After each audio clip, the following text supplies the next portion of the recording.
Aspiration pneumonia एक बहुत ही important लेकिन निग्लेक्ट टॉपिक है।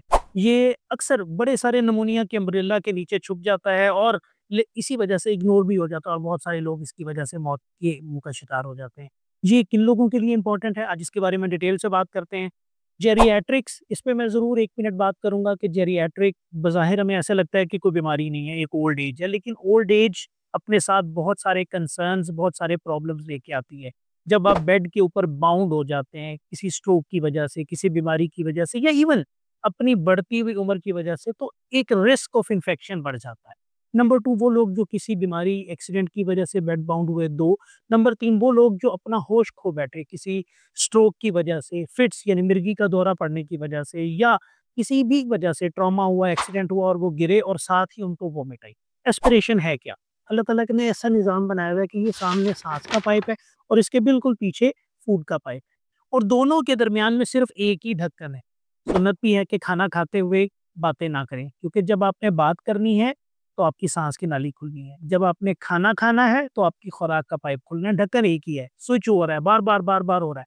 तो जब भी किसी को वोमिट आए और उसका वोमिट गले तक आ जाए और वो बाहर ना स्पिट कर सके, तो वो कहाँ जाएगा? या तो वापस फूड के पाइप में ही चला जाएगा या वो सांस के पाइप में जा सकता है। तो वही वाला ग्रुप जो मैंने अभी मेंशन किया, वो लोग इतने कैपेबल नहीं होते कि वो उठ के उस वोमिट को थ्रो कर सके। ना तो बूढ़े लोग, ना वो लोग जिसको मिर्गी का दौरा पड़ा है, ना वो बंदा जिसको फालिज हुआ है, ना ही वो बंदा जो अनकॉन्शियस हो गया, बेहोश हो गया किसी भी वजह से, तो उसकी जो वोमिट आएगी, उसका चांस होता है कि वो सांस की नाली में चली जाए।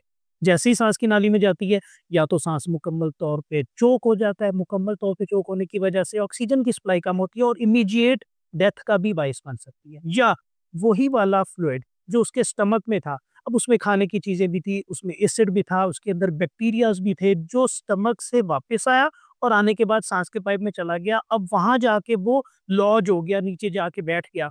अब वो क्या करेगा? डेफ़िनिटली वो केमिकल इंजरी भी करेगा एसिड की वजह से और नंबर 2 जो उसके अंदर जर्म्स थे, वो भी वहाँ जाके इनसाइड कर देंगे, बैठ जाएँगे और वहाँ पे जाके लोकल इन्फेक्शन करेंगे। अब मैंने इसको एस्पायर कर लिया, एस्पिरेट कर लिया, तो उसकी वजह से अब जो लोकल इन्फेक्शन हो गई लंग के अंदर, उसे कहते हैं एस्पिरेशन निमोनिया। अब अगर एस्पिरेट कर लिया, तो अब उसका करना क्या है? सबसे पहले तो ये कि ये एस्पिरेशन वाली अगर बात हो जाए, तो ये इतनी आसानी से ठीक नहीं होता।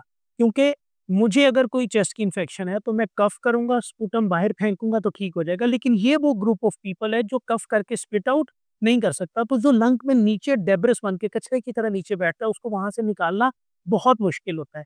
क्या करते क्या हैं उसके लिए? सबसे पहले चेस्ट फिजियोथेरेपी करते हैं ताकि सिक्रीशंस वहाँ से निकलना शुरू हो। नंबर 2 ऑक्सीजन लगा देते हैं। नंबर 3 एंटीबायोटिक स्टार्ट कर देते हैं कि वो इन्फेक्शन को ठीक करें।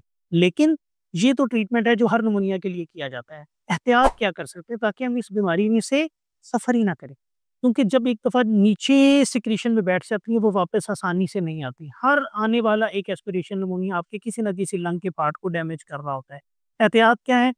अगर सर वाली साइड ऊँची है, आपके घर में कोई भी ऐसा मरीज़ है या अगर किसी को इस तरह का प्रॉब्लम है, तो उसके सर वाली साइड ऊँची रखें और अगर आप किसी को महसूस करें कि उसने वॉमिट किया है और उसके मुँह, तो उसको लेफ्ट लेटरल यानी बाएँ तरफ करवट दिलवा दें, ताकि वो उसका वॉमिट आके उसके अंदर लंग के अंदर ना जा सके और उसका साँस का पाइप क्लियर हो।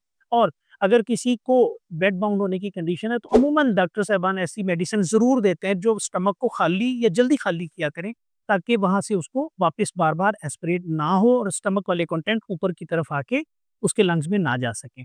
एस्पिरेशन निमोनिया एक प्रिवेंटेबल बीमारी है, एक ऐसी चीज़ है जिसको बचाया जा सकता है, लेकिन ये हाई रिस्क भी है क्योंकि छोटी-सी एहतियात हमें एस्पिरेशन के रिस्क के साथ भी बचा सकती है और नंबर 2 इसकी वजह से होने वाली हॉस्पिटलाइज़ेशन, मॉर्बिडिटी, कॉस्ट और मोर्टेलिटी, इवन हर एक को बचाया जा सकता है। अपने बुजुर्गों का ख्याल रखें, एस्पिरेशन एक प्रिवेंटेबल डिज़ीज़ है।